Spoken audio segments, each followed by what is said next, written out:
नवीन recipe पाहण्यासाठी like करा, subscribe करा आणि ही घंटी वाजवा. मी रताळ्याचे बटाट्याचे पॅटीस बनवते उपवासाचे. ते मी बटाटे 2 बटाटे आणि रताळे हे कुकरला लावते शिजायला आणि एक बटाटा मला कच्चं किसायचं आहे. म्हणजे 3 बटाटे घेतले आणि पाव किलो जास्त आहे ना,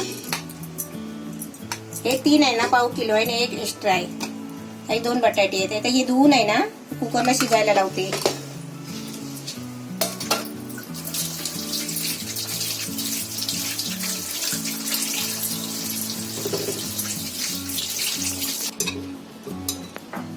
आता यात आहे ना थोडं पाणी ओतायचं, म्हणजे शिट्या व्हायला पाहिजे म्हणून थोडं पाणी ओतायचं आणि 3 शिट्या करून घ्यायचे. जास्त शिट्या नाही करायचे कारण रताळे आहेत ना जास्त उकडून जातील.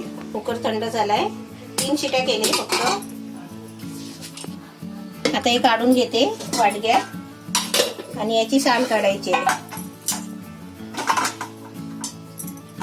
या रताळे आणि बटाटे आहे ना थंड व्हायला देते आणि तोपर्यंत हे आपलं एक कच्चं बटाटा घेतलंय, त्याची साल काढून आहे ना हे आपल्याला किसणीवर किसून घ्यायचं आहे. हे मी कच्चं बटाटा घेतलंय किसून, तर आपल्याला शिजवून पण घेतलंय. रताळे शिजवून घेतले, 2 बटाटे शिजवून घेतले आणि हे आहे ना थोडं कच्चं घेतलंय, म्हणजे थोडं आहे ना कडक होण्यासाठी. आता रताळे अशी सोलून घ्यायची वरची साल काढून. मस्त शिजले ते एकदम. हे रताळे सोलून घेतले, बटाटे पण. आता ही ना किसून घेते. रताळ्याचे 3 शिट्या करायचे फक्त कुकरला लावले तर. 4-5 शिट्या कधीच नाही करायचे, नाही तर रताळे आहे ना पूर्ण पिघळून जातील. हे बघा मस्त कच्ची एकदम शिजले चांगली. एक बटाटा कच्चा कशाला ठेवलं म्हणून तुम्हाला वाटत असेल, तर कसं माहिती आहे, हे आता पूर्ण शिजलेलं आहे ना, हे कसं ओलं ओलं आहे सगळं. त्याच्यामध्ये शिजताना आहे ना ते पिघळायला नको, त्याच्यासाठी ते कच्चं बटाटा घातलंय, कारण ते पाणी शोषून घेणार, कारण ते शिजणार ना. बटाटा आणि रताळं किसून घेतलंय. आता त्याच्यामध्ये आहे ना हे कच्चं बटाटा टाकायचं आहे, पण ह्याचं आहे ना पूर्ण पाणी काढून टाकायचं आहे. पाणी अजिबात घ्यायचं नाही.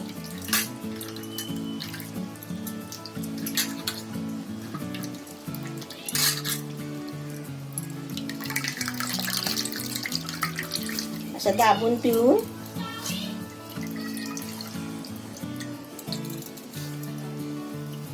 हे बघा असं सुकं सुकं करून घ्यायचं. आता आपलं सगळं मिश्रण आहे ना असं मोठ्या भांड्यामध्ये आता आपल्याला मिक्स करायचं आहे. आता याच्यामध्ये मिरची घ्यायची आहे, 4-5 मिरची घ्यायची. जसं आपलं हे आपलं सामान असेल ना बटाटे रताळं तशी मिरची घ्यायची 4-5. मीठ घ्यायचं चवीपुरतं. शेंगदाण्याचं कूट घ्यायचं. मी शेंगदाण्याचं कूट दाखवायला घेतलेलं थोडंसं.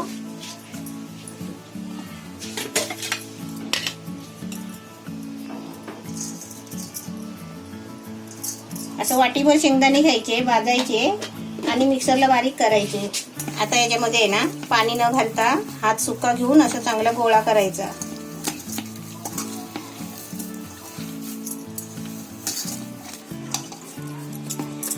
आता हे आपलं मिश्रण एकदम तयार झालेलं आहे.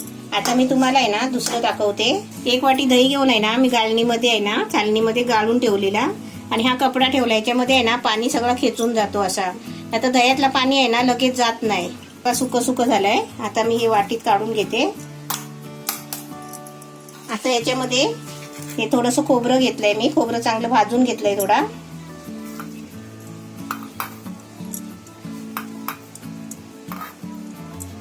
थोडी साखर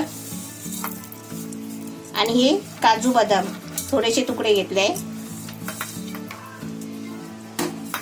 आणि तीळ घेतले ना सफेद, ते आपल्याला वरती लावायचे आहेत.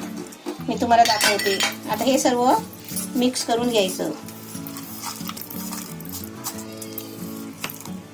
हे असे मिश्रणाचे आहेत ना असे सगळे गोळे करून घ्यायचे. पहिले आपण छोटे मोठे कसे पण करू शकता. आपण छोटे केले तरी पण चालतील, मोठे केले तरी चालतील.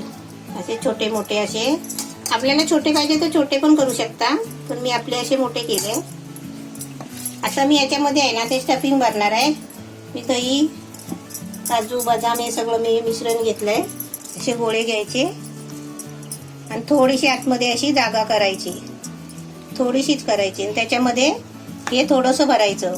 म्हणजे आपल्याला कशाला माहिती आहे का, खाताना काय त्याला चटणी नको किंवा काय नको.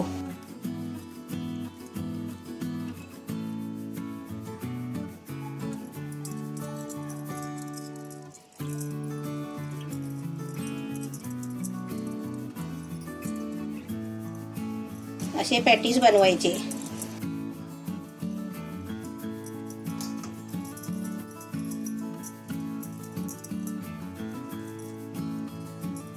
थोडंसं गोड, थोडंसं तिखट.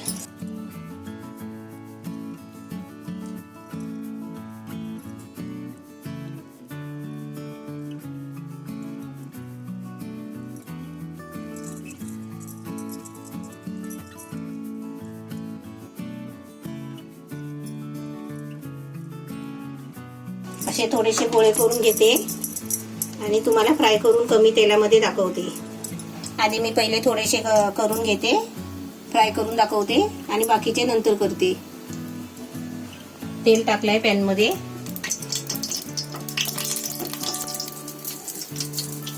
याला आहे ना असे तीळ लावून घ्यायचे थोडे थोडे.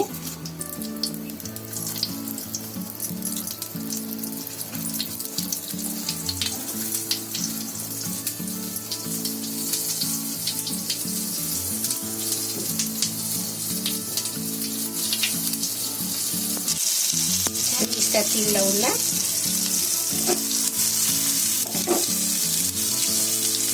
आता खालून एक साईड भाजली ना, मग ते चिमट्याने फिरवायचे.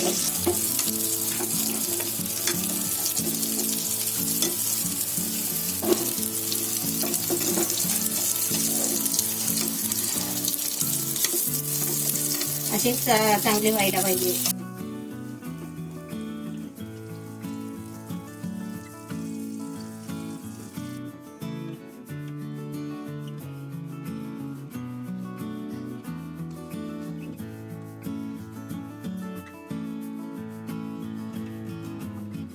एकदम मस्त छान झाले उपवासाचे कटलेट.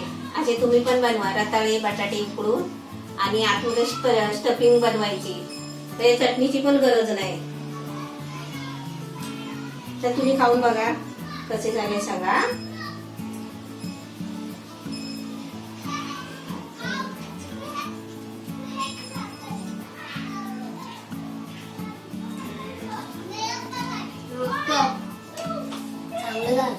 आणि अजून तीळ लावलेत ना बाहेर, त्याच्यामुळे अजून चांगले लागतात. कचकच एकदम छान लागतात. मी तुम्हाला मागच्या व्हिडिओ मध्ये सांगितलं होतं ना की नवरात्रीचे उपवास पकडतात त्यांना आपण काहीतरी सामान आपलं फराळाचं नेऊन देतात म्हणून. तर तसं आहे ना, माझी मैत्रीण आज चालली आहे हे सगळं फराळाचं घेऊन, आणि ते त्याने काय काय घेतलंय ते मी तुम्हाला सांगते. मी त्यांनाच विचारते ते काय काय घेतलंय आणि ते कुठे आणि कोणाला घेऊन चालले ते पण तुम्ही बघा. हे तुम्ही काय काय घेतलंय ते सांगा. हे साबुदाणे, शेंगदाणे, साखर, वरीचे तांदूळ, राजगिऱ्याचे लाडू, खजूर, वेणी, साडी, दूध आणि हे फ्रूट. हे ऍपल आणि केळी, संत्री. हे आता तुम्ही एवढं फराळाचं घेतलंय ना की त्यांचा उपवास आहे. ते आता तुम्ही कुठे चाललात आणि कोणाचा उपवास आहे? माझ्या काकीचा उपवास आहे. तुमच्या काकीचा उपवास आहे. मी घाटकोपरला चालले रमाबाई कॉलनी. म्हणजे तुम्ही आता हे सगळं घेऊन घाटकोपरला चाललात काकीच्या घरी, आणि काकीचा उपवास आहे. हे बघा, हे असं आपलं कोणाचा पण उपवास असू दे, आपल्या नातेवाईकांचाच नसेल तरी चालेल, पण आपल्याला समजलं की आज अमुकबाईचा उपवास आहे तर तुम्ही त्याला 1 डझन तरी केळी नेऊन द्यायची, कारण आपण देवीला दिल्यासारखी. आता ह्या पण नेतात, ते काकीला नेत नाही की त्यांनी काकीने आपल्या देवीचा उपवास केलाय त्यांच्यासाठी, म्हणजे देवीसाठी हे सगळं फराळाचं घेऊन चाललंय. आणि साडी पण आहे ना, आपण देवीला साडी नेसवतो ना त्या पद्धतीने साडी. आणि समजा पुरुषाचा उपवास असेल तर तुम्ही काय नेता? टॉवेल टोपी. टॉवेल टोपी. म्हणजे जेंट्स लोकांचा उपवास असेल तर टॉवेल आणि टोपी. टॉवेल आणि टोपी. हा, मग आता हे तुम्ही जाणार आणि येणार कधी? येणार थोड्या वेळाने. थोड्या वेळाने येणार. तिला हळदी कुंकू लावून द्यायचं आणि यायचं मग. अच्छा, हे बघा, हे सगळं असं साहित्य आहे. सगळं फराळाचं सामान असं घेऊन जायचं आणि द्यायचं.